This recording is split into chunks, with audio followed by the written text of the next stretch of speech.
Bonsoir à toutes et à tous et bienvenue pour cette sixième émission, donc justice citoyenne, regard croisé entre citoyens et avocats, donc avec maître David Guyon, avocat au barreau de Montpellier, qui va nous rejoindre là d'ici 2-3 minutes. Il était justement en train de finaliser tous les éléments là pour ce soir, avec des lectures d'articles et autres. Donc je commence seul donc cette sixième émission, donc regard croisé. Nous diffusons donc en direct sur la page Facebook de David Guyon, la page Facebook du collectif Libertad, les chaînes YouTube de David Guyon et du collectif Libertad, et également un petit peu sur Twitter. Donc, excusez-moi. Nous voyons en direct, je vous rappelle, comme d'habitude, donc tous les commentaires qui arrivent sur les deux pages Facebook ainsi que sur les deux chaînes YouTube, ce qui nous permet de voir en direct vos réactions pour cette émission ce soir, donc qui sera sur le sujet. Je vous remets la petite affiche ce soir. Pourquoi les soignants suspendus sont convoqués?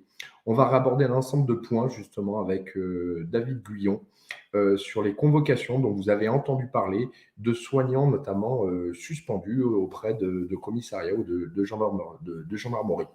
En fait, d'une manière plus globale, on va aborder le sujet un petit peu des droits des fonctionnaires, notamment dans la fonction publique. Et il faut savoir que, et c'est tout le gros problème d'ailleurs de la suspension, pour tous ceux qui relèvent notamment de la fonction publique, il y a une sorte d'exclusivité en fait de la part des employeurs sur les personnels de la fonction publique. Donc c'est ce qu'on va aborder, c'est comment est-ce qu'on peut cumuler entre guillemets des travails, et c'est ce qui est vraiment délicat avec cette fameuse suspension qui a été créée, qui n'existait nullement dans le droit du travail. Donc là, David, je vois, vient de nous rejoindre. Donc, comme je vous le disais, pensez là, prenez 30 secondes, quelques secondes, si vous voulez vous abonner aux chaînes YouTube et aux pages Facebook, à relayer également autour de vous pour faire connaître. Je vous rappelle que cette émission, donc Justice citoyenne, regard croisé, c'est également la vôtre. On tient compte des remarques, on essaye d'évoluer de chaque lundi à 20h, de vous proposer un sujet d'actualité d'une manière plus globale avec une vision juridique et un point de vue un petit peu citoyen avec vos retours. Et donc, David répond, comme d'habitude, à vos questions en direct qui sont posées notamment dans les commentaires. Donc, sans plus tarder, on accueille David. Bonsoir, David, comment tu vas? Bonsoir Pierrick, bonsoir à tous. Écoute, j'ai pris quelques minutes de retard, mais je suis prêt à répondre à toutes les questions, raison pour laquelle j'avais besoin de vérifier quelques informations. Vous verrez, je pense que vous ne serez pas déçus des informations que vous allez apprendre, parce que l'idée n'est pas de vous faire paniquer, mais au contraire de connaître vos droits afin de pouvoir anticiper. Donc c'est vraiment le plus important. Écoute Pierrick, tu me dis quand on commence, et puis moi je vois des questions un petit peu dans les commentaires, donc on essaiera d'y répondre si ce n'est pas déjà le cas ici. Eh bien, écoute, je ne vois pas spécialement de questions. Je pense qu'on peut débuter. J'ai fait la présentation comme d'habitude, donc avec les commentaires, le partage, les abonnements aux chaînes YouTube et aux pages Facebook. Je vous rappelais que on a quand même des fois un petit peu de censure. Donc, plus il y a de partage, plus ça aide à favoriser les algorithmes, plus ça aide à nous faire voir et montrer cette émission. Donc, et en plus, profitez-en. Vous avez accès, si on peut dire ça ainsi, à un avocat tous les lundis soirs de manière gratuite qui vient vous faire justement une sorte de conseil. Donc, profitons-en. Eh bien, écoute, sans plus tarder, je te propose de pouvoir débuter. Merci Pierre. Alors, je rappelle pour tous ceux qui regarderont l'émission après le 21 novembre, il y aura un article juridique qui sera assorti avec l'émission. Vous pourrez ainsi retrouver toutes les données juridiques que je vais évoquer avec vous. Alors, comme à l'accoutumée, toujours une petite citation pour commencer. Alors, celle-ci, elle est de moi. L'agent public est une personne désintéressée qui a à cœur l'accomplissement de l'intérêt général. C'est bon. N'agissant pas seulement pour des raisons pécuniaires, l'agent public se voit garantir en contrepartie un emploi à vie. J'insiste beaucoup là-dessus parce qu'on va en reparler à la fin de l'émission. On va voir qu'effectivement, tout ça est en réalité assez théorique. Alors, en France, on a à peu près 6 millions d'agents publics. Quand je parle d'agents publics, je mets les fonctionnaires, mais on va voir, c'est un peu plus tard dans l'émission, qu'en fait, les fonctionnaires sont une catégorie d'agents publics, mais que tous les agents publics ne sont pas nécessairement fonctionnaires. Alors, le nombre aussi important d'agents publics, il résulte notamment du fait que la France est une république sociale, que par conséquent, la France, et notamment l'État français, va prendre à sa charge un certain nombre de missions, des missions qui sont sociales, sociétales, et par conséquent, pour accomplir ces missions qui sont des missions qui ne peuvent pas être commercialisables, c'est-à-dire qui ne sont pas uniquement mercantiles, eh bien, il faut des agents particuliers pour exécuter ces missions de service public. Les missions de service public, ce sont les missions d'intérêt général. Donc, on comprend ici que l'État va, à travers ses agents publics, permettre de satisfaire l'intérêt général. On voit qu'ici, c'est donc une mission extrêmement importante et que les agents publics sont vraiment un maillon indispensable du bon fonctionnement de l'État français. Alors, après avoir rappelé ça, on a dit pas mal de choses. Les fonctionnaires, comme je l'ai expliqué, depuis 1983, bénéficient d'un statut général. Donc, ce sont les grandes lois de la fonction publique. Alors, oubliez les lois de 83, depuis février 2022, nous avons un code général de la fonction publique. Donc, c'est important de le savoir. On a codifié ces différents textes et on a la partie réglementaire qui va intervenir en 2023. La partie réglementaire, c'est quoi? En fait, c'est l'ensemble des règles qui vont fixer dans le détail un certain nombre de droits et d'obligations qui sont attribuables aux fonctionnaires. Donc, tout ça pour dire que pour l'instant, le code n'est pas totalement complet, mais que dans les prochains mois, effectivement, cela devrait être réglé.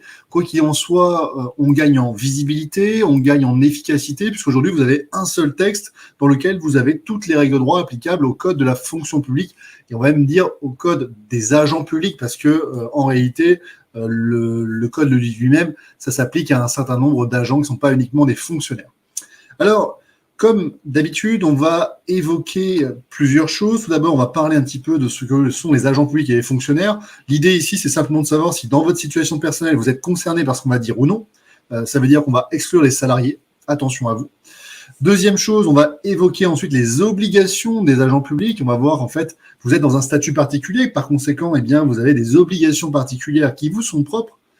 Ensuite, on va évoquer ensemble l'obligation d'exclusivité. C'est extrêmement important parce que ça va concerner notamment les agents suspendus sans rémunération. On en reparlera. Et puis enfin, on va évoquer ensemble ce qui se passe lorsque on ne respecte pas ce principe d'exclusivité. On reviendra sur ce fait qui a fait défrayer un peu la chronique, en tout cas qui mérite aujourd'hui de retenir votre attention, c'est-à-dire la convocation dans les gendarmeries et dans les commissariats des agents publics suspendus pour non-satisfaction à l'obligation vaccinale et qui auraient pu avoir une autre activité. On va revenir dessus, ne vous inquiétez pas.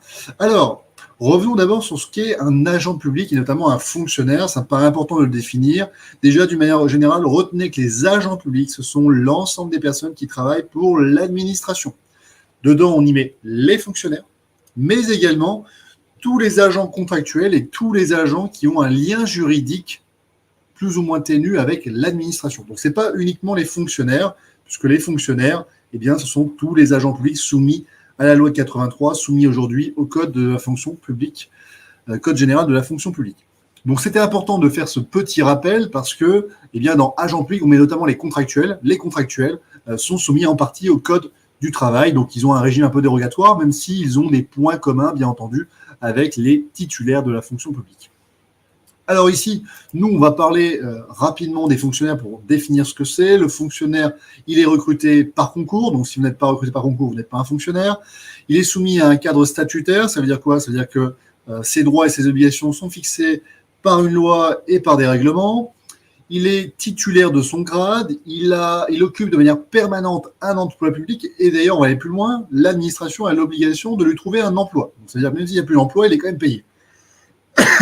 Et surtout, il participe à l'exécution d'une mission de service public. Donc, il va servir l'intérêt général. Il faut retenir que lorsque vous êtes un agent public, en fait, vous ne faites pas ça pour l'argent. Bien au contraire, vous faites ça pour satisfaire l'intérêt général, même si vous êtes rémunéré en contrepartie. Le but principal, ce n'est pas de faire de l'argent, ce n'est pas d'accomplir une destinée sur le plan financier. Il faut vraiment bien le comprendre parce que l'agent public va satisfaire l'intérêt général. La contrepartie au fait que vous n'allez pas gagner autant d'argent que vous pourriez gagner dans le privé ou même en tant qu'entrepreneur, c'est que vous avez un emploi qui est garanti à vie.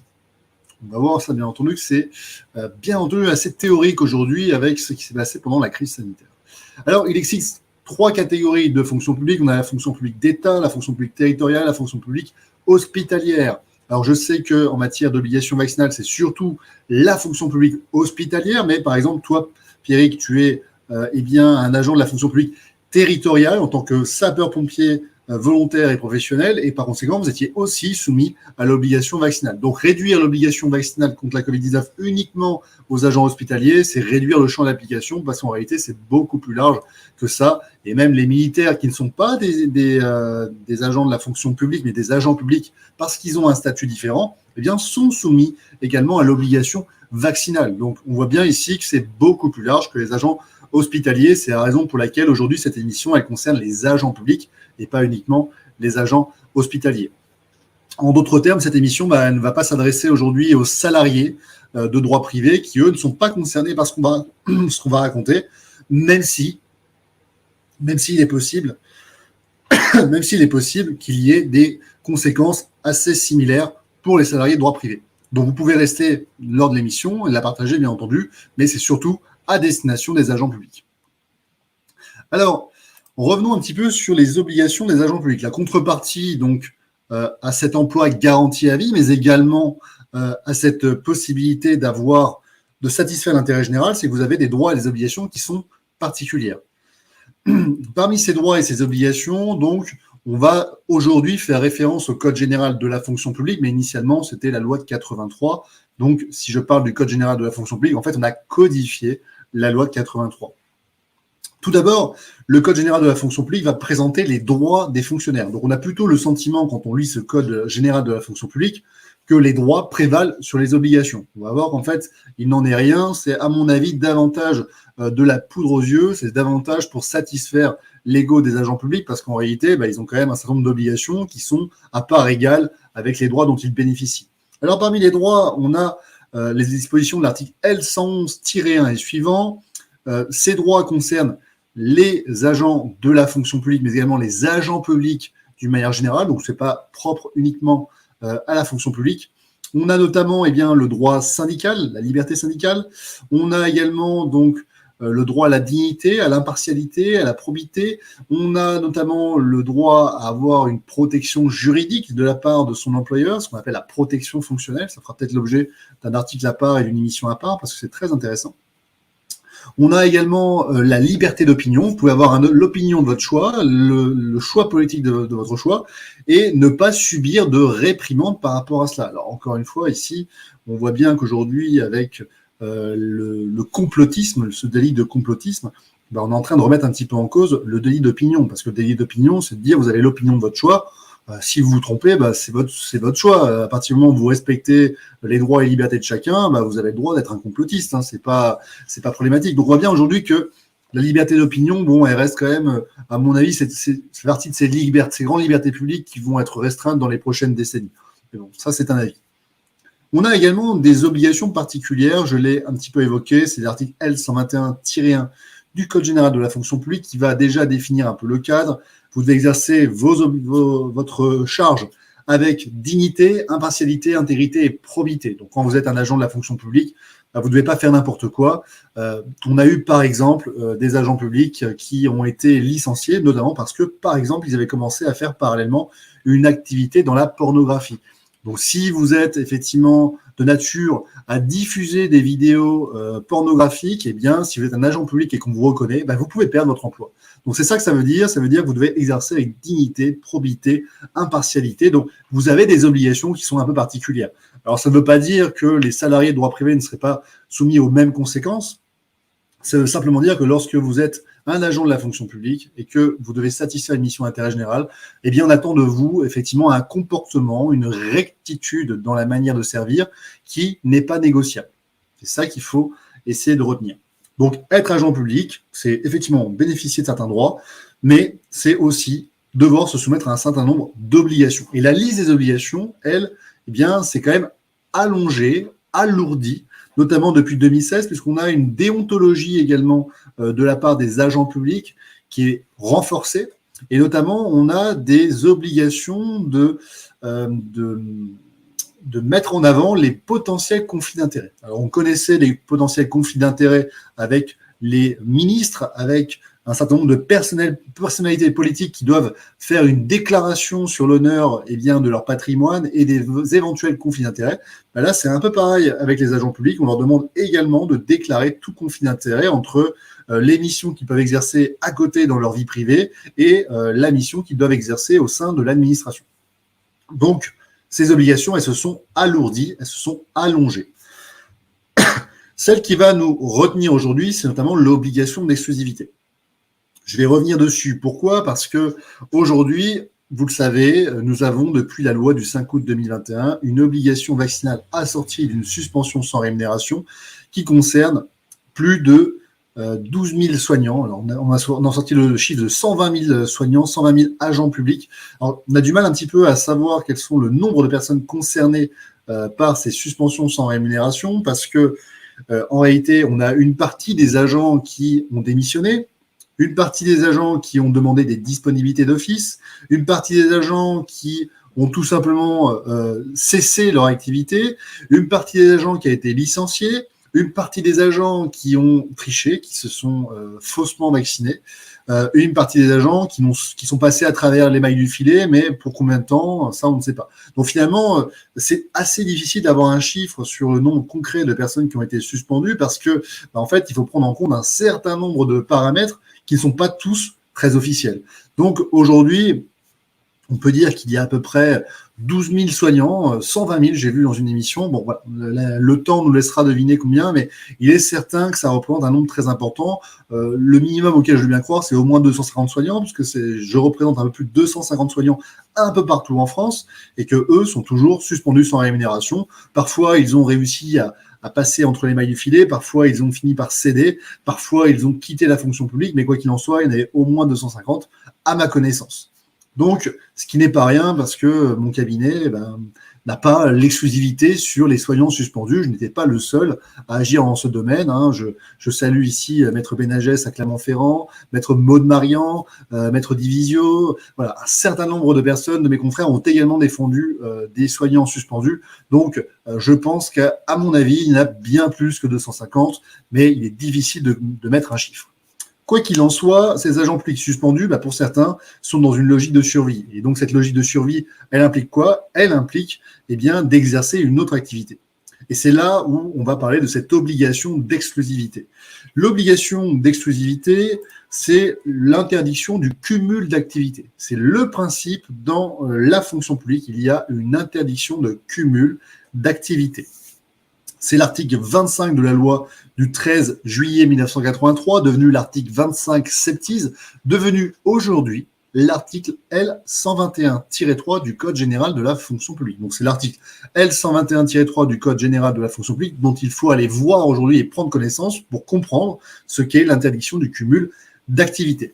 Alors, j'ai essayé de vous le résumer parce que l'idée, c'était pas de vous faire un inventaire à la Prévert, mais vraiment d'essayer de vulgariser un petit peu ce que signifiait l'interdiction du cumul d'activités. Alors, l'interdiction du cumul d'activités est une interdiction qui est constitutive d'une infraction pénale. On va en développer un petit peu plus les aspects. Alors, les conséquences très concrètes de l'interdiction du cumul d'activités, c'est que vous ne pouvez pas créer ou reprendre une activité commerciale ou artisanale. Okay ? Pas de création ni de reprise d'une activité commerciale ou artisanale. Pas de participation non plus aux organes de direction d'une société ou association à but lucratif. Donc, il ne faut pas que vous gagniez de l'argent avec une autre activité. Vous ne devez pas non plus exercer directement ou indirectement un contrôle sur une société qui est soumise au contrôle de l'administration et est susceptible de compromettre votre indépendance. C'est-à-dire que si à un moment donné, l'intérêt général se confond avec votre intérêt privé, ça peut être susceptible d'un cumul interdit d'activité. Et enfin, vous ne pouvez pas cumuler un emploi permanent à temps complet en même temps que votre activité. Donc ça, ça peut être constitutif d'une infraction. Et c'est la situation, à mon avis, où se retrouve un certain nombre d'agents suspendus, c'est-à-dire qu'ils ont à la place de l'emploi qu'ils exerçaient au sein de la fonction publique, un nouvel emploi à temps complet qu'ils exercent à côté. Et donc ça, c'est constitutif d'une interdiction de cumul d'activité. Alors, l'exception par une autorisation de cumul d'activité. Par exception, depuis 2007, et ça c'est Sarkozy qui l'a mis en place, il y a une possibilité de cumul d'activité, de travailler plus pour gagner plus. Donc c'était concret. C'est l'article 25, devenu 25 septies de l'ordre 83, devenu l'article L121 L123-7 du Code général de la fonction publique. Alors, l'article L123-7 nous dit quoi? Il nous dit que toute action exercée par l'agent public à titre accessoire, lucrative ou non, auprès d'une personne d'un service public ou privé, peut être autorisée. Alors, on va revenir un petit peu là-dessus. Une activité, donc ça peut être une activité de salarié, mais ça peut être également une activité au sein d'une association, au sein d'une direction de société, etc., etc. Donc, ce n'est pas uniquement un emploi, c'est pour ça qu'on parle d'activité. Quoi qu'il en soit, cette demande d'activité, elle doit être préalable à l'activité. C'est-à-dire que c'est avant que vous exerciez votre activité.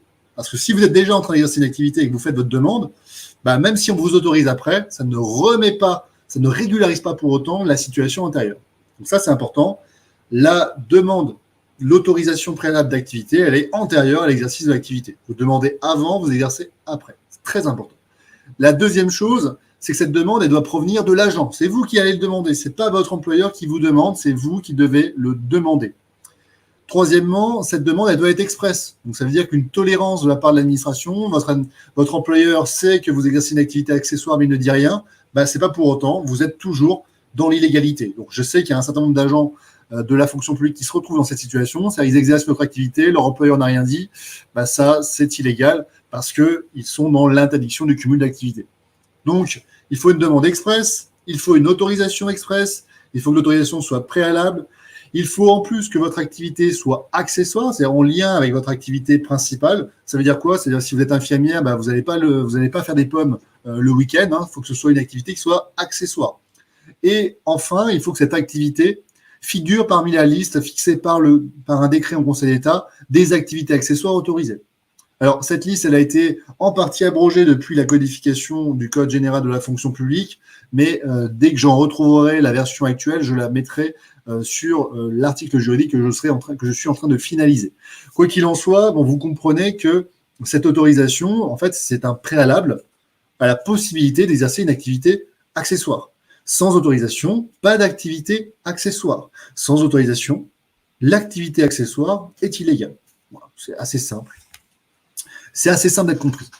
Donc, est-ce qu'on a des questions à ce stade, Pierrick, avant que je continue sur ce point? J'ai vu des questions là, si je remonte de le fil, mais je pense qu'on les posera par la suite, je pense que ce sera dans la continuité, parce qu'il est évoqué notamment la question des libéraux. Il y a plusieurs personnes qui ont parlé des libéraux, je pense qu'on y reviendra à l'issue. Je me parle du coup si je peux me permettre de citer un petit peu mon cas, si tu me permets, David. Bien sûr, bien sûr, bien sûr. Je pense que certains l'avaient vu. Alors moi, il n'y a strictement rien de caché. J'ai eu un profil LinkedIn ou autre dessus, parce que certains se disaient. Moi, j'ai depuis quelques années, en plus de mon activité de sapeur-pompier professionnel et volontaire, une activité accessoire également, où j'avais fait donc les démarches pour faire, je pense que certains l'ont vu, je ne vais pas citer le nom de l'entreprise, ce n'est pas du tout l'objectif. Je fais de la formation dans les entreprises pour former les salariés. C'était, on va dire, mon petit kiff personnel de faire ça sur mon temps de repos. Et donc, pour faire les choses en bonne et due forme, puisque j'avais une communication publique sur le sujet, j'avais fait une déclaration, voilà, une demande d'autorisation de cumul d'activité auprès de mon employeur. Mais après, voilà, selon toutes les restrictions que tu as données, c'est-à-dire il faut que ça corresponde, en gros, que ce soit compatible avec l'exercice des fonctions de fonctionnaire. Forcément, tu as cité l'exemple, je ne pouvais pas me faire une demande pour aller faire, par exemple, du porno à côté, on est bien d'accord, pour prendre l'exemple concret. Et il y avait donc une liste également pour faire cette activité. Il y a différents statuts à devoir respecter. Donc, on avait fait les choses en bonne et due forme. Mais comme tu l'as indiqué, c'était assez restrictif. Moi, c'est pour ma part, pour ceux qui ne connaissent pas spécialement, cette activité, moi, c'était un petit peu secondaire. Ayant un salaire pompier professionnel, je ne faisais pas spécialement ça pour en vivre. J'espérais la développer si toutefois un jour je décidais de changer de métier, mais ce n'était pas du tout le cas. Pour ça que financièrement, ça a été relativement compliqué, puisque cette activité accessoire, pas comme elle s'indiquait, cet accessoire ne me permet pas de vivre avec salaire. C'est la raison pour laquelle j'ai essayé de développer un peu pour au moins rentrer à titre personnel, par exemple, dans mes besoins, ne serait-ce que pour les loyers et le repas. Et puis voilà pour ça. Donc, il y a les démarches qui ont été faites, mais oui, c'est une demande d'activité, de cumul. Et puis, à l'époque, on entendait bien avec les RH, si on peut dire ça ainsi, on avait, nous, la chance d'avoir les services de ressources humaines qui nous accompagnaient bien, qui aient une bonne connaissance des textes pour nous dire voilà ce que vous avez le droit de faire, pas faire, comment, pourquoi, etc. Voilà pour ça. Super Pierre, c'est bien que tu nous donnes cet exemple parce que ça veut dire que c'est possible de le faire. Tu as souligné un point qui est important, c'est le terme accessoire, c'est-à-dire qu'il faut que ce soit une activité qui soit compatible avec l'activité principale. Donc forcément, ça va s'exercer en dehors des heures de travail. Donc ça ne peut qu'être accessoire si tu fais un 35 heures. Alors il y a une deuxième situation qui est aussi intéressante, c'est la reprise ou la création d'une entreprise. Donc là, je parlais du cumul d'activités, donc c'est essentiellement un emploi, mais ça peut être aussi des fonctions dans une société ou une association. C'est pour ça qu'on parle d'activité et pas uniquement d'emploi. La création et la reprise de société, d'une entreprise, ça fait l'objet d'un article particulier qui est l'article L123-8 du Code général de la fonction publique. Donc c'est une autre situation, un autre régime juridique. Ici, il y a plusieurs conditions qui sont fixées pour qu'on puisse reprendre ou créer une entreprise. Tout d'abord, il faut que ce soit autorisé. Bon, c'est bien, mais c'est bien de le préciser parce que ça va sans dire, mais c'est quand même mieux en le disant. La deuxième chose, c'est qu'il faut une autorisation qui soit expresse. Encore une fois, il faut que ça ne peut pas être une simple tolérance. Ça doit être une décision écrite, prise par votre employeur. Ça ne peut pas être autre chose. Troisième chose, l'autorisation va être limitée dans le temps, c'est 1 année. Alors après, il y a des conditions pour permettre le renouvellement, mais en principe, c'est 1 année. Donc, vous n'allez pas créer, même si vous créez une entreprise, vous n'allez pas devenir chef d'entreprise et en même temps agent de la fonction publique. C'est pas possible. Je vous l'ai dit tout à l'heure, quand vous êtes agent de la fonction publique, eh bien, vous devez satisfaire l'intérêt général. Vous allez vouer votre existence à la satisfaction de l'intérêt général. Vous renoncez finalement à l'idée même de pouvoir véritablement gagner votre vie de manière très importante. On ne devient pas riche en étant agent de la fonction publique. Par contre, en contrepartie, la contrepartie principale, c'est que vous avez un certain nombre de droits, et notamment le droit à un emploi à vie. Alors, on va revenir là-dessus, parce que on voit que finalement, ce droit le plus important de la fonction publique, aujourd'hui, a un petit peu disparu. Quoi qu'il en soit, également, cette autorisation qui est expresse, qui est donnée par l'employeur, elle est également préalable à la création ou à la reprise de l'entreprise. Ça ne peut pas être autre chose. Si vous créez ou reprenez une entreprise et qu'ensuite vous demandez l'autorisation, c'est illégal. Tout ce qui se passe avant est illégal. Ce n'est qu'après que ça le devient. Mais avant, ça reste illégal. Votre autorisation est limitée dans le temps, comme je l'ai expliqué. Et surtout, il faut qu'il y ait une absence de conflit d'intérêt entre votre activité d'entreprise et votre activité d'agent public. Donc ça, c'est vraiment une condition. Et c'est vraiment très encadré, je l'explique, c'est l'article L123-8 du Code général de la fonction publique. Donc, il faut vraiment lire cet article parce que c'est la Bible pour pouvoir savoir ce que vous avez le droit de faire ou de ne pas faire. Voilà, donc tout est écrit, il suffit juste de lire. Je vous donne un petit exemple, du coup, petite parenthèse, par rapport au conflit d'intérêt. Moi qui avais cette activité justement on va dire, de formation dans les entreprises, en intervention, jamais quand j'avais la tenue de sapeur-pompier, en aucun cas en intervention, j'en profitais par exemple pour donner une carte de visite ou quoi que ce soit. Ça, c'était typiquement strictement proscrit et dans mon activité de fonctionnaire, ne m'arrivait jamais sur intervention ou lorsqu'on faisait des manœuvres, des exercices dans des entreprises, de faire part de mon autre activité pour essayer de profiter un petit peu de ce statut-là. Donc voilà, je me permets de vous donner cet exemple en corrélation avec ce que vient de dire David. Alors, la sanction donc, de la méconnaissance de l'autorisation de cumul d'activité, c'est vraiment ce qui va nous intéresser parce que là, on va commencer à comprendre un petit peu les raisons pour lesquelles les agents suspendus sont convoqués dans les commissariats et dans les gendarmeries. Donc, chose pour lequel j'avais vraiment du mal à croire. C'est-à-dire qu'au début, j'avoue que j'étais assez dubitatif. Mais en fait, non, j'ai bien eu des clients qui m'ont appelé pour ça. J'ai eu une cliente notamment en pleurs qui m'a contacté par rapport à ça. Donc non, c'est pas du fake. Il y a vraiment des convocations d'agents suspendus parce qu'on leur reproche notamment d'avoir exercé autre activité. Je vous expliquerai un petit peu tout ça un peu plus en détail à la fin de l'émission, mais vous allez voir, on hallucine.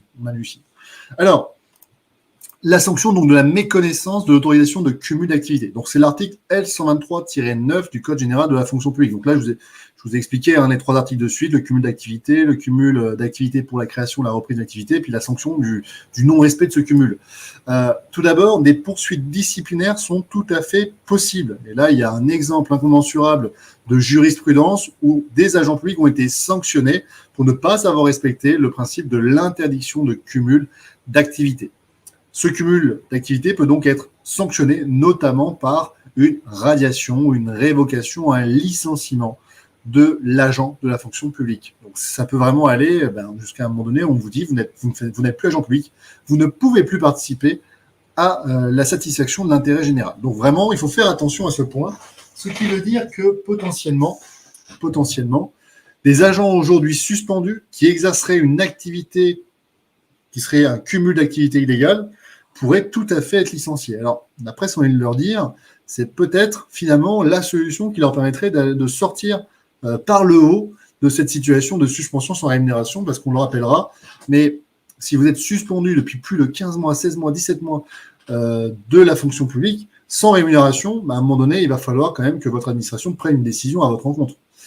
Soit, à un moment donné, elle vous réintègre, soit elle vous propose une alternative, parce que on en avait parlé avec Maud Marian, mais cette décision du tribunal administratif de Dijon, elle nous dit quoi? Elle nous dit que l'administration n'est pas dans une situation de compétences liées. Ça veut dire quoi? Ça veut dire que lorsqu'elle constate qu'un agent ne satisfait pas l'obligation vaccinale et qu'elle est en droit, au regard de la loi du 5 août 2021, de le suspendre sans rémunération, en réalité, elle a également d'autres alternatives. Elle peut le licencier pour inaptitude, elle peut lui accorder une disponibilité d'office, elle peut également lui proposer une rupture conventionnelle. Donc, il y a un panel d'alternatives qui s'offrent à l'employeur, ce qui fait qu'il n'est pas dans une situation de compétence liée. Je le rappelle, la compétence liée, c'est ce qui nous avait été opposé par un certain nombre de centres hospitaliers qui disaient, mais attendez, moi, je n'ai pas d'autre alternative. Lorsqu'un agent ne satisfait pas à l'obligation vaccinale, je suis obligé, au nom de la loi du 5 août 2021, de le suspendre sans rémunération. Je ne peux pas faire autrement. Et par conséquent, tout ce qui est motif tiré de l'incompétence de l'auteur de l'acte, du défaut de motivation ou du défaut du vice de procédure, parce qu'il y a aussi des garanties procédurales pour les agents publics, eh bien, ne peuvent pas m'être opposables, parce que de toute manière, même si la personne qui a signé la décision n'était pas compétente, même si je n'ai pas respecté la procédure, et même si je n'ai pas motivé la décision, je ne pouvais pas faire autrement.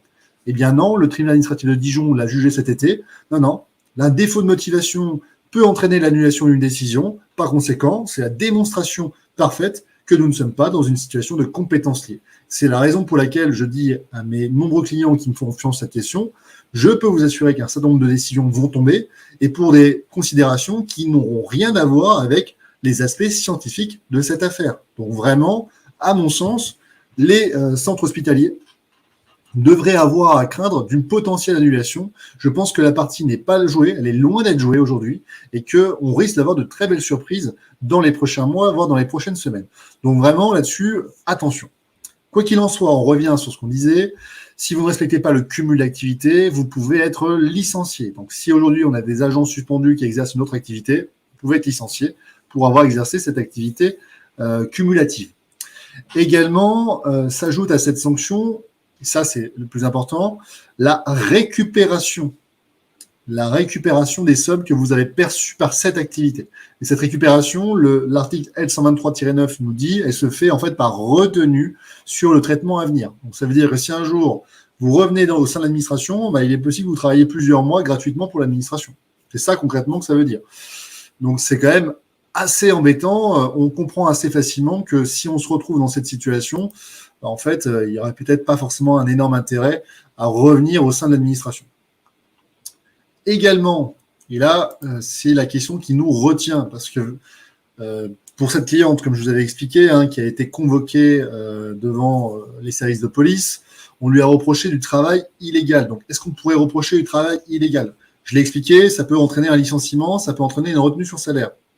Mais le travail illégal, en réalité, c'est surtout à l'encontre de l'employeur. C'est-à-dire que si l'employeur avait conscience et connaissance qu'il employait une personne qui était déjà au sein d'un emploi, qui exerçait déjà une activité, dans ce cas-là, effectivement, il s'expose à une infraction de nature pénale. Mais en revanche, le travail illégal ne peut pas être reproché à l'agent. Voilà, c'est ça qu'il faut retenir.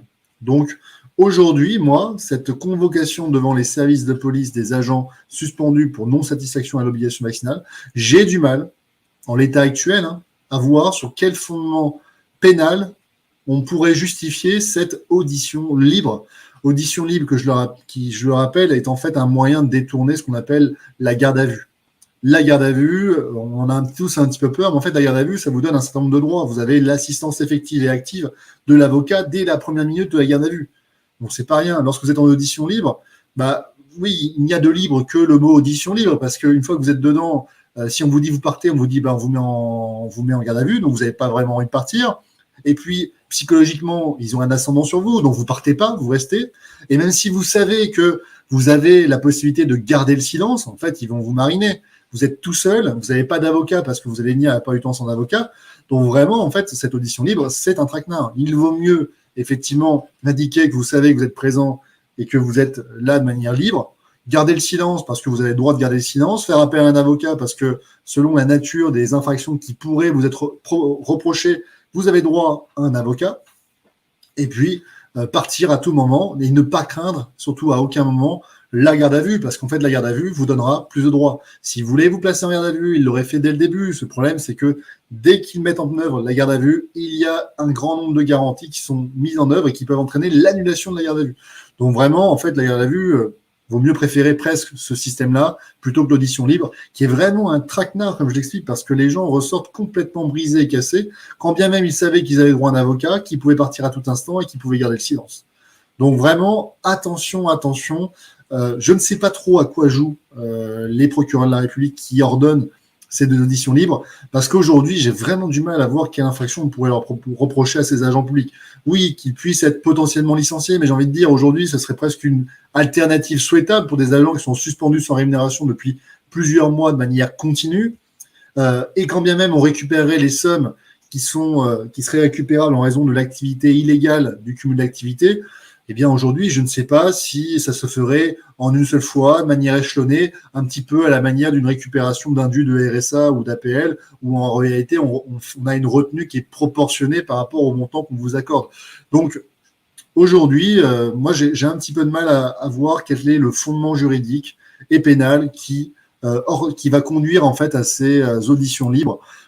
Pour moi, on est en train d'essayer de criminaliser des opposants politiques, c'est-à-dire des personnes qui n'ont juste pas accepté la politique sanitaire. Et ça, c'est une sorte de délit d'opinion. Délit d'opinion, c'est propre à l'ancien régime. C'est pas propre à une démocratie. Donc, j'ai un peu de mal avec tout ce qui se passe à ne pas imaginer très raisonnablement que la France, tôt ou tard, va être condamnée par la Cour européenne des droits de l'homme et qu'à mon avis, la France, si un jour elle change considérablement d'équipe politique, parce que là, on a une caste politique, une équipe politique qui a vraiment mis la main mise sur l'intégralité du pouvoir. Et si un jour, il y a un vrai changement, une vraie alternance, moi, je ne serais pas étonné que l'État reconnaisse sa responsabilité et qu'il y ait des excuses publiques avec des actions en responsabilité, en cascade, qui soient engagées. Mais ça, encore une fois, comme je le dis assez souvent, et je rejoins Fabrice Divisio là-dessus, je pense que le meilleur reste à venir. Et c'est vrai, je pense que le meilleur reste à venir parce que on a l'impression que tout ça est assez caricatural. J'ai l'impression parfois que je suis dans une sorte de cours théorique du droit où l'actualité, ce sont les exemples par l'absurde qu'on nous donne, c'est-à-dire les exemples, un petit peu les cas d'école, les trucs qui n'arriveraient jamais. J'ai l'impression que l'actualité, ce sont des cas d'école, des situations qui ne pourraient jamais arriver, et puis non, en fait, ils nous démontrent tous les jours que c'est tout à fait possible, sauf que si vous avez juste un tout petit peu bossé les 3 premières années de droit, vous avez quand même le sentiment assez certain que ça ne respecte pas les libertés fondamentales. Les libertés et les droits fondamentaux sont totalement méconnus, mais de manière frontale. C'est pas un petit peu, est-ce que c'était proportionnel, non, c'est vraiment de manière frontale. On a une opposition caractérisée des mesures politiques prises par ce gouvernement avec les grands principes fondamentaux qui, eux, sont intangibles, intemporels et qui doivent s'appliquer de manière automatique, un petit peu, à la manière de la théorie de Kelsen, qui est de dire que la norme supérieure fixe le cadre et la norme inférieure doit lui être tout à fait conforme. Donc, voilà un petit peu mon ressenti sur ce cumul d'activités.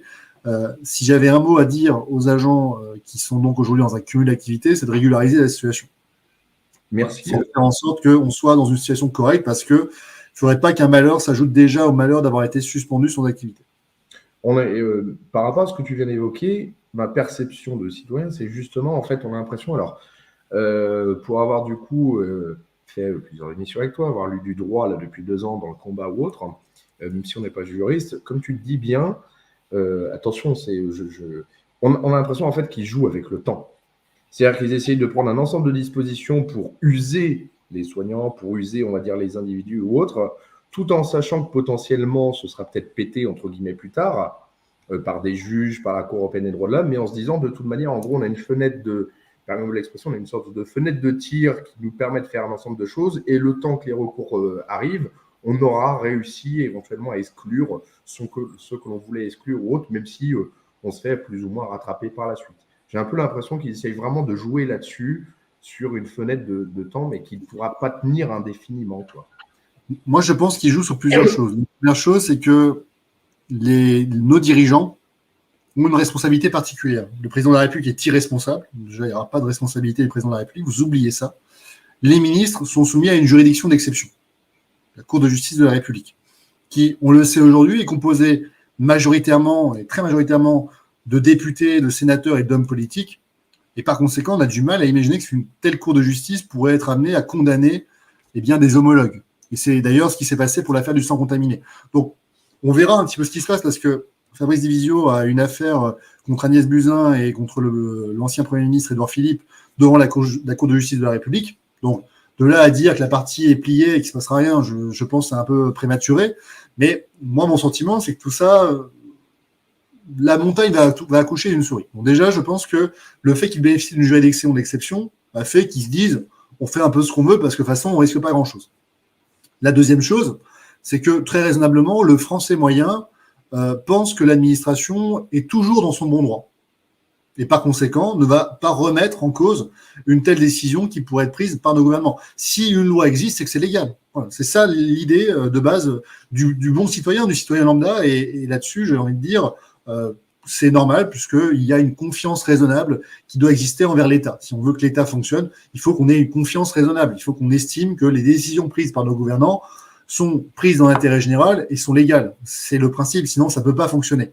Donc déjà, on élimine une grosse partie de la population qui ne peut même pas déjà concevoir qu'il puisse y avoir des mesures illégales. Ensuite, dans la très faible proportion de personnes qui restent potentiellement convaincus que des mesures illégales existent, combien auront financièrement la possibilité d'engager un recours juridique ? Ça coûte de l'argent d'engager un avocat et de faire des recours en justice, surtout sur des questions aussi techniques. C'est pas n'importe quel avocat, il vous faut un avocat qui s'y connaisse un petit peu. Et rappelons-le, là on est sur du droit public, c'est-à-dire on va contester devant un juge administratif avec des règles qui sont particulières, des mesures prises par l'État. Donc c'est pas tous les avocats qui font ça. Donc, on est déjà très peu sur le créneau, et cette compétence, forcément, elle a un coût. Donc, on a finalement, à la toute fin, très peu de personnes qui sont financièrement capables de pouvoir engager de tels recours. Sachant que, je le rajoute, ça c'est à titre personnel, mais en fait, moi, je ne suis plus désigné à l'aide juridictionnelle. Donc, ça veut dire que ça fait 1 an, on ne me désigne plus à l'aide juridictionnelle pour tous les contentieux Covid. Donc, j'ai déposé, par exemple, un certain nombre de recours contre les arrêtés imposant le port du masque en extérieur à Montpellier. Bon, ça fait 1 an et demi que j'attends les décisions. Et je pense qu'elles ne viendront jamais. Parce que le but, c'est de décourager les avocats à dire, même si vous n'avez pas les capacités financières à pouvoir financer des actions, l'État ne les financera pas. Bon. C'est dégueulasse parce que aujourd'hui, si vous avez une personne qui va immigrer illégalement sur le territoire français, elle aura le droit à l'accès à la justice, notamment en ayant un avocat désigné d'office. Donc, ce qui est là-dessus, moi j'ai un hardi, c'est bien qu'on puisse se défendre en justice. Si vous arrivez dans un autre État et qu'on vous accorde un avocat, c'est plutôt quelque chose de positif. Mais encore une fois, on est presque plus favorable avec des personnes qui vont immigrer illégalement en France plutôt qu'avec des Français ou des personnes qui résident régulièrement en France. Donc ça, effectivement, déjà, c'est quand même très problématique. Et donc, à la toute fin, même ceux qui financièrement vont à un moment donné dire « Ok, j'attaque les décisions de l'État », pour vraiment obtenir une condamnation, peut-être qu'il sera nécessaire de faire appel. Et peut-être même qu'il sera nécessaire d'aller jusqu'en cassation. Et donc là, ça va prendre du temps, de l'argent, et à la toute fin, qui est-ce qui va rester ? À mon avis, une très très faible minorité. Donc, le pari du gouvernement, c'est de dire il n'y aura pas grand monde pour venir contester nos décisions, et quand bien même il y aurait du monde, ça va prendre tellement de temps et d'argent qu'à la toute fin, à mon avis, il n'en ressortira pas grand-chose. Et c'est ça qui favorise l'impunité. C'est pour ça que je pense qu'il ne faut pas s'arrêter. C'est pour ça que mon cabinet a également financé un certain nombre d'actions juridiques. C'est pour ça que je n'ai pas facturé tous les recours que j'avais intentés, et que forcément, il y a eu aussi des recours qu'on a fait pour le plaisir du droit, parce qu'à un moment donné, il y avait des choses qu'on ne pouvait pas laisser passer. Donc ça, effectivement, on peut le faire. Mais encore une fois, même si mon cabinet, parfois, va financer lui-même des actions juridiques, je ne pourrais pas le faire à l'infini, je ne pourrais pas le faire tout le temps. Il y aura forcément, à un moment donné, une limite économique au-delà de laquelle mon cabinet ne pourra pas supporter le coût. Donc ça, c'est, à mon avis, le pari du gouvernement, et ils n'ont pas totalement tort. Merci. En tout cas, C'est très intéressant. Et puis là, en tant que fonctionnaire, pour ceux qui nous regardent, alors je reste convaincu que ceux qui nous regardent, potentiellement des convaincus, comme je disais, alors on a parlé des droits des fonctionnaires et des devoirs du fonctionnaire. Et c'est là où je te rejoins. En fait, moi, une fois, alors j'avais mis notamment sur Twitter, comme je disais à certains, en tant que fonctionnaire, en tant que pompier, pour ma part, j'estimais clairement que mon service vous appartenait à la population. C'est-à-dire quand j'étais de garde, c'était mon devoir que de servir la population. On me demande d'aller sur un terrain d'intervention, j'y vais. D'ailleurs, c'est intéressant, mais quand on recevait, nous, les billets d'intervention, entre guillemets, les feuilles, vous savez, quand on est bipé, nous, ça s'appelait typiquement, mot pour mot, ce qu'on appelait un ordre d'intervention. Voilà ce qu'on appelait un ordre d'opération, pardon. Un ordre d'opération ou ordre d'intervention. Donc, on avait ordre d'intervenir, c'est-à-dire qu'il n'y avait pas le choix. Donc, on était au service d'eux, on devait y aller. Si notre centre opérationnel ou le SAMU avait décrété qu'on devait aller sur cette intervention-là, on n'avait pas le choix, si on devait y aller. C'était ça qui était intéressant dans le service public, même si des fois on peut se dire est-ce que c'est notre mission ou pas notre mission d'aller sur cette intervention-là, il n'empêche qu'on y allait. Par contre, comme je dis à certains, mon service vous appartenait à la population. Par contre, mon corps m'appartient. Et c'est là, en fait, où on fait un mélange des genres. Et que là, en fait, le principe de la vaccination est rentré, on va dire, dans l'opinion publique. Et moi, c'est ce qui m'inquiète. C'est que là, alors au-delà des vaccinations obligatoires qui étaient imposées pour les soignants, mais ça, c'était dans le contrat. C'est-à-dire, pour entrer soignant, pour entrer pompier, on impose, par exemple, une vaccination pour ceci ou pour cela. Voilà, ça c'est le contrat, avec quelque chose qui a suivi notamment un ensemble de procédés qui n'a pas été développé en procédure accélérée et tout ce qui s'ensuit. Jamais dans les textes de la fonction publique, et je pense que là tu l'as très bien dit David, il n'existe aucun texte, il n'y a rien, qui nous dit clairement qu'un fonctionnaire ou un soignant quelconque se devra, durant sa carrière, se soumettre à une quelconque injection qui n'était pas prévue par le contrat de travail ou quoi que ce soit. Jamais il n'est marqué, prépare-toi durant ta carrière à potentiellement devoir t'injecter, on va dire, tout produit qui aura été décidé par l'autorité, sans schéma vaccinal défini, sans quoi que ce soit. Si demain on veut t'en faire 10, 15 ou 20 de X pour X maladie, jamais. Nous n'avons jamais signé quoi que ce soit. Donc certains disent que ça fait partie du métier. Non, je n'ai jamais rien signé de la sorte. Qui disait après, tu as, en tant qu'agent public, tu as l'obligation d'exécuter, de subordination juridique. Tu dois exécuter les ordres qui te sont donnés. Donc, effectivement, si on te dit, par exemple, tu dois te faire vacciner, tu dois te faire vacciner. La limite, elle est que ce n'est pas une injection forcée. Ça veut dire quoi? Ça veut dire que tu as le droit de refuser. Et si tu refuses, tu ne peux pas être sanctionné pour ça. D'accord? Si c'est une sanction, c'est plus une liberté. Bah, si on te dit, tu es libre de choisir, mais derrière, attention, il faudra en assumer les conséquences. Bah là, c'est plus une obligation, t'as plus la liberté. Et d'ailleurs, jusqu'à maintenant, c'était surtout sur les militaires, on a de la jurisprudence là-dessus, c'est que les militaires, lorsqu'ils étaient soumis à une obligation vaccinale supérieure, supplémentaire, celle qui n'était pas soumise, celle qui sortent de celle habituelle, par exemple, vous allez dans une OPEX particulière où il y avait la nécessité d'avoir une obligation vaccinale particulière, eh bien, ils avaient le droit de la refuser. Et s'ils la refusaient, deux solutions alternatives, soit on les mettait sur d'autres missions, où la vaccination n'était pas obligatoire, soit, eh bien, ils étaient licenciés pour inaptitude. Ils n'étaient plus aptes à pouvoir exercer, donc par conséquent, ils étaient licenciés. Et ça, à mon sens, ça me paraît être le juste milieu à respecter, c'est-à-dire, soit on te met sur une autre activité où l'obligation vaccinale est indifférente, soit effectivement on te licencie parce qu'on considère que tu ne peux pas exercer et exécuter tes missions. Bon. Au moins, on te laisse une porte de sortie, ça te permet de faire autre chose. Lorsque tu es suspendu sans rémunération, ça veut dire que tu dois renoncer à ton licenciement. Or, quand tu as 10 ans, 20 ans, 30 ans d'ancienneté, bah, démissionner, c'est pas concevable. Et c'est normal. Est-ce que, du coup, merci pour ces éclaircissements. C'est ce que j'évoquais avec certains. Je disais bien, attention, on peut discuter de la vaccination, mais également, il faut bien tenir compte. Là, je pense que ce qui importe vraiment, c'est le principe même de la suspension, hein, ce statut qu'on a créé, qui n'existait nulle part avant. Exactement. Vous voyez, en privé, je ne sais pas si tu peux l'évoquer, éventuellement, le principe de l'indemnité de départ volontaire dans la fonction publique d'État. Alors attention, c'est un régime particulier. Il faut alors je l'avais sollicité pour une cliente. Je vais te retrouver le décret. C'est un décret de 2018. Je ne sais pas si on peut, si pour toi, on peut l'évoquer là maintenant ou si ça nécessite vraiment une On lecture. on peut l'évoquer rapidement parce que c'est rapide, hein, tu verras. Donc Est-ce que quelqu'un, par exemple, actuellement, comme c'est bizarre, est-ce que quelqu'un voilà.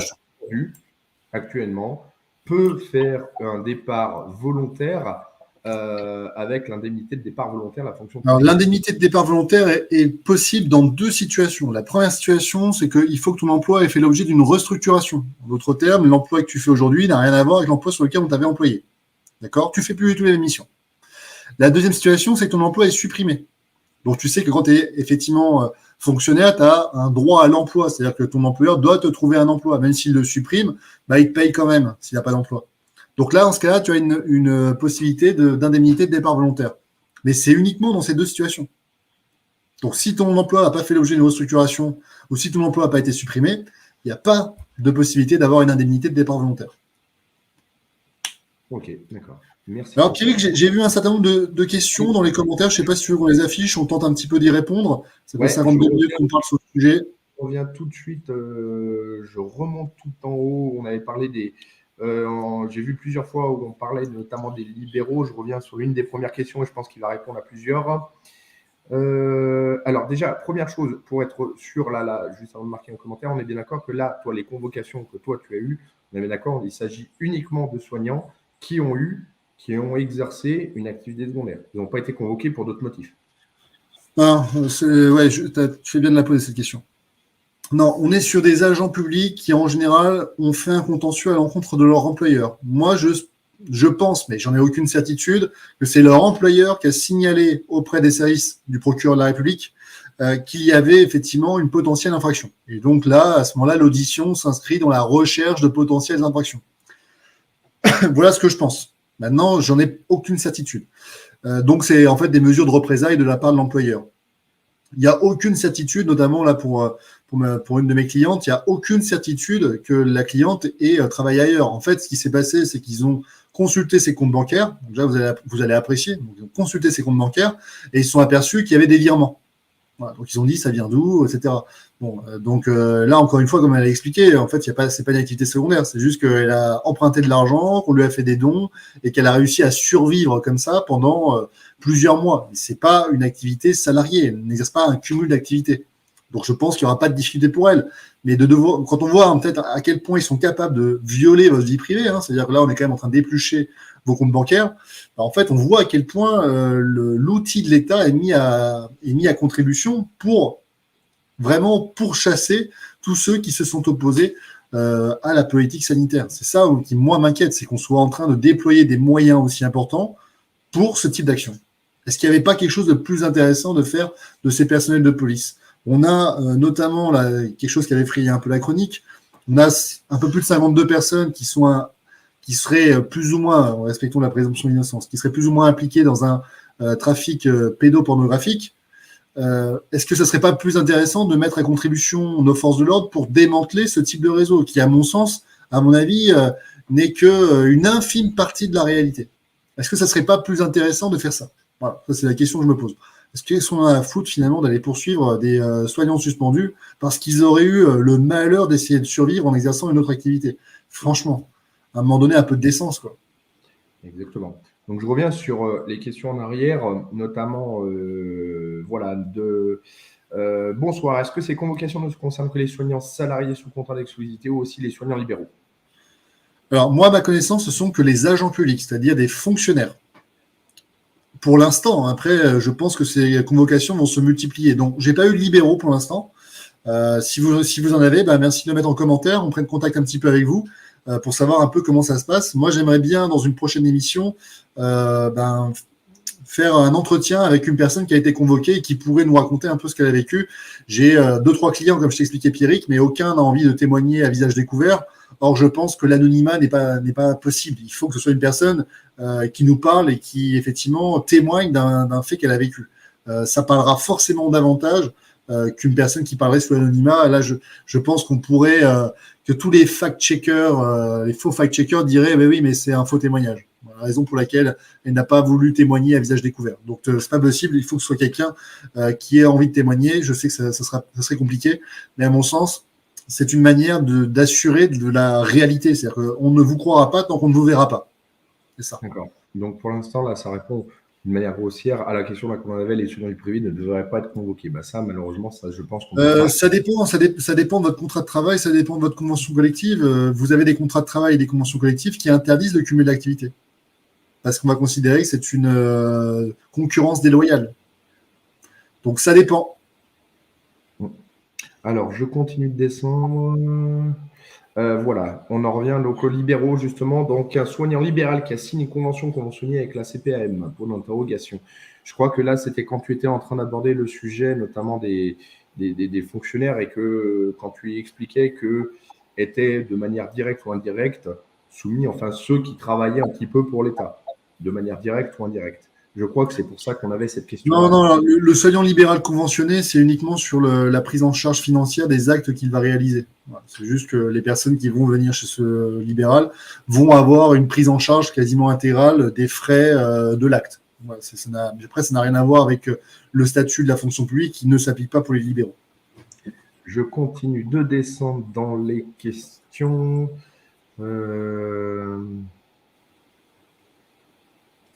Bon, toutefois, est-ce que tu peux. Je viens d'arriver, alors, donc 20h24. Nadia qui me demandait, donc je viens d'arriver. Alors, peut-être vous en avez parlé, mais vu que nous savons que la thérapie n'avait pas été testée avant sa mise sur le marché, vous ne pouvez pas attaquer sur cet angle-là. Alors, on a déjà soulevé la question de l'AMM conditionnelle. À mon sens, effectivement, on rentre pas dans le. En fait, l'AMM conditionnelle, c'est de dire il y a une urgence, il faut y répondre, et même si on n'a pas réalisé l'intégralité de tous les tests habituels qu'on réalise, bah, on le met quand même sur le marché. C'est ça l'AMM conditionnelle. On l'a soulevé, on l'a ressoulevé, on l'a remis en avant. Bon, ça, voilà, les magistrats ne sont pas réceptifs à cet argument, mais effectivement, c'est un argument qui, à mon sens, tient la route et aurait dû conduire à utiliser cet AMM avec parcimonie.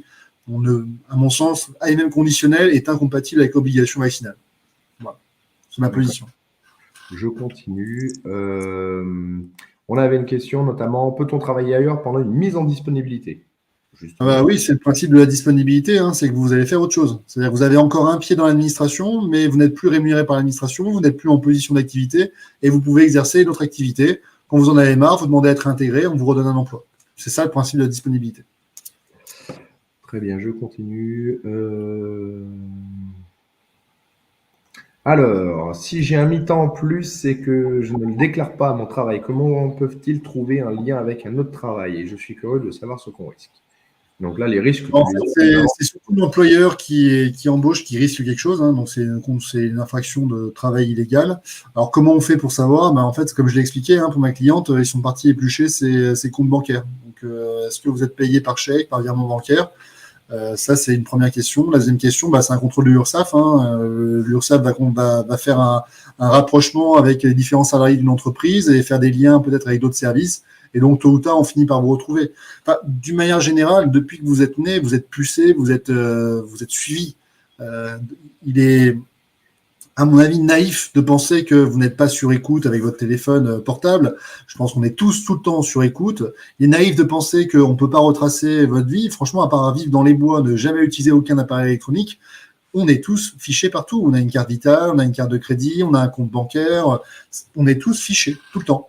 Et ce qui est dangereux, c'est que de ces informations, aujourd'hui, on veut les utiliser à des fins d'ingénierie sociale. C'est ça qui, moi, m'inquiète. Mais en fait, on a déjà tous les outils pour le faire. Ok, très bien. Je continue. Là, je reviens sur… je continue de descendre. Si toi, tu m'avais vu au passage, peut-être que j'en ai loupé, mais je crois il y avait beaucoup… J'ai vu une question sur une rupture conventionnelle qui n'avait pas été acceptée parce que la personne n'était pas considérée en activité. Alors, c'est faux. C'est illégal. Vous êtes en activité. D'ailleurs, c'est ce que dit la loi du 5 août 2021. L'agent est toujours en activité. Suspendu sans rémunération, il est en activité. Donc, il n'y a même pas de débat. Donc là, de refuser même l'entretien de rupture conventionnelle, c'est illégal. Maintenant, la rupture conventionnelle, c'est quoi ? C'est conventionnel, c'est-à-dire que c'est un accord de volonté. Il faut que l'employeur soit d'accord. S'il n'est pas d'accord, ce n'est pas une faute de le refuser. En revanche, il ne peut pas vous refuser l'entretien préalable à la rupture conventionnelle.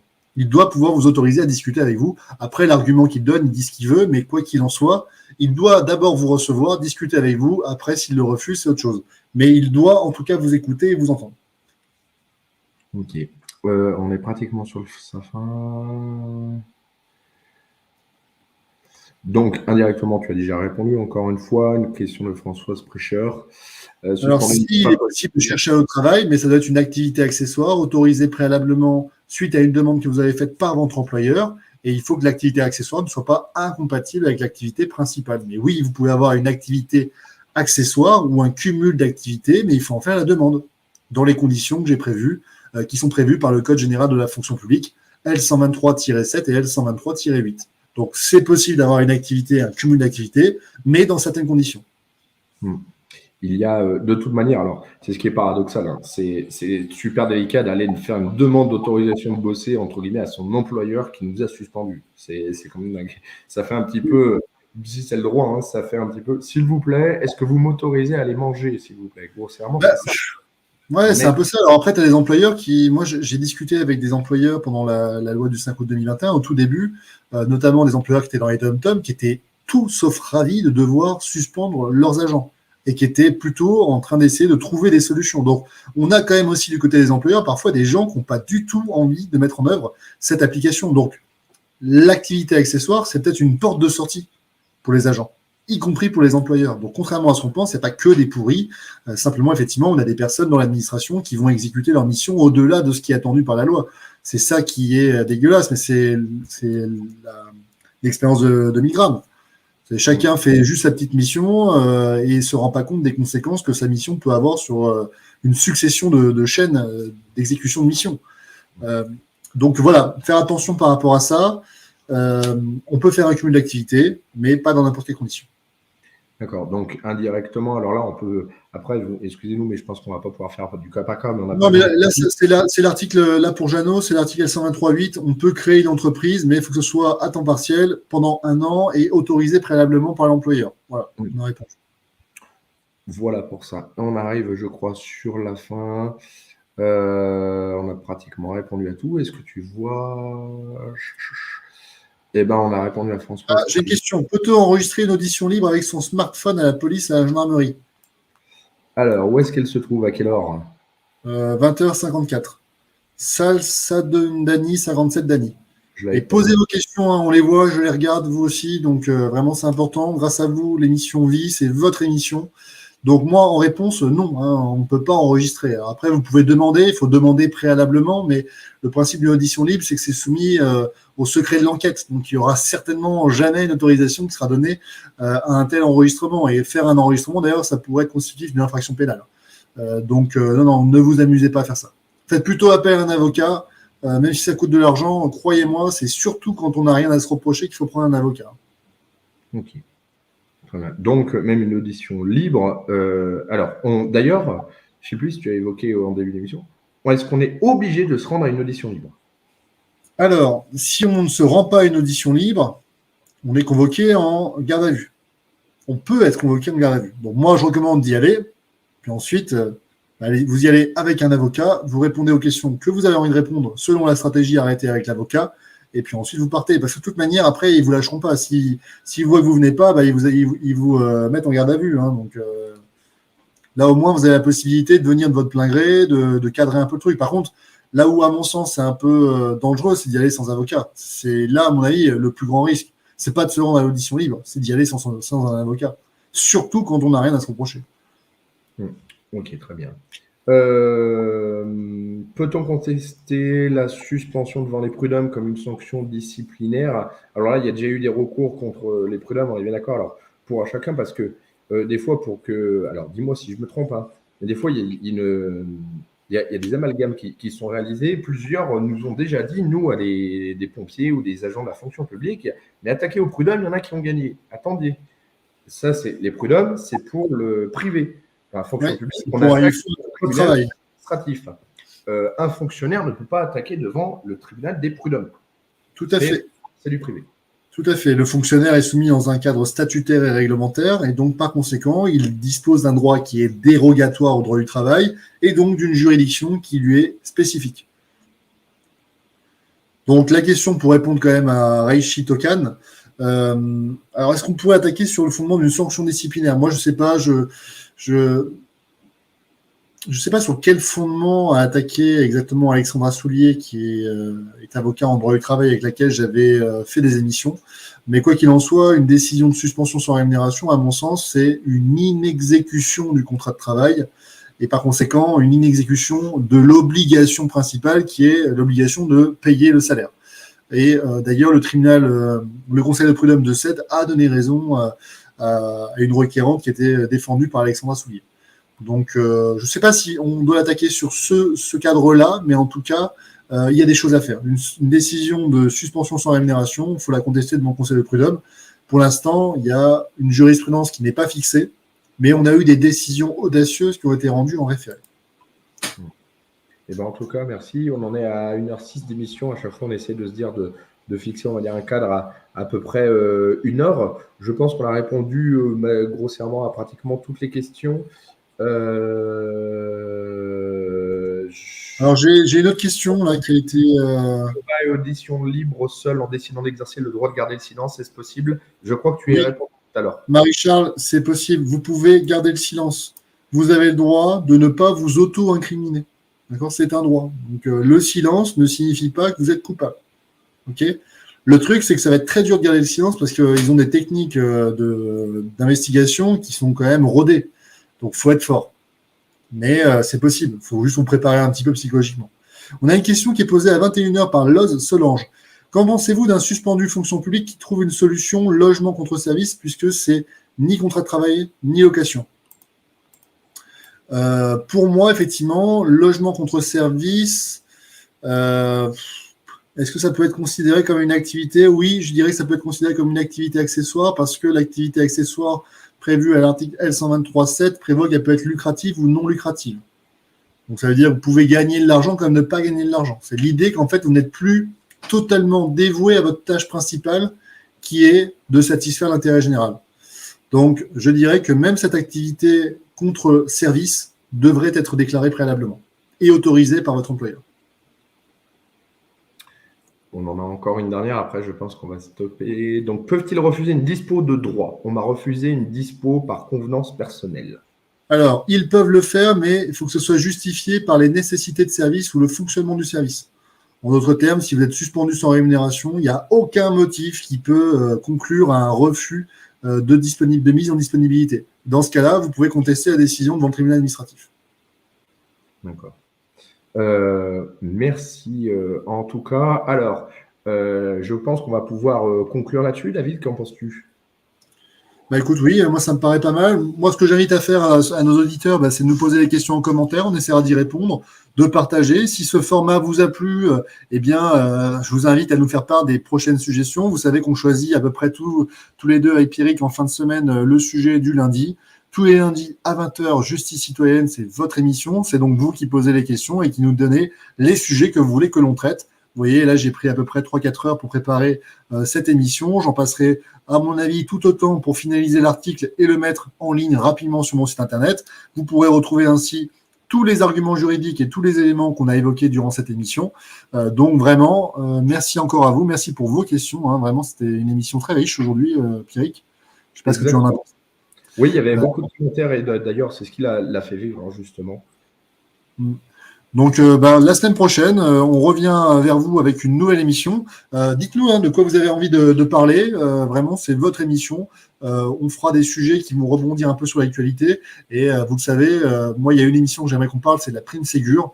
Je ne sais pas si ça sera la semaine prochaine ou la semaine d'après, mais quoi qu'il en soit, ça me paraît important de continuer un peu sur cette série d'émissions portées sur les agents de la fonction publique. Les agents de la fonction publique qui constituent d'ailleurs une grosse partie de ma clientèle actuellement au cabinet. Eh ben, merci en tout cas à toutes et tous. Encore merci David pour tous ces éclaircissements, tous ces éclairages, on peut dire ça ainsi, par rapport au droit. Donc on le redit à chaque fois, donc pensez à liker les pages Facebook, à vous abonner aux chaînes YouTube, à partager, à inviter vos amis sur les réseaux sociaux, à liker, à vous abonner pour donner davantage de visibilité. Ce soir, par exemple, on a vu donc en simultané, je dis bien juste en simultané, vous étiez plus de 400 à regarder cette émission, donc merci à vous. On essaie de faire quelque chose le plus simple et le plus accessible possible pour tout le monde. Vous avez vu, on essaie également d'essayer de répondre à l'ensemble, à la majorité des questions qui sont posées. pour vous permettre justement d'avoir un accès direct justement à un avocat et pouvoir répondre à vos attentes, vos questions et pour pouvoir continuer à avancer et savoir à peu près où nous en sommes. Donc, on se retrouve lundi prochain. Pensez chaîne YouTube, les pages Facebook. Merci à toutes et à tous encore et on vous souhaite une bonne soirée et à lundi. À lundi prochain.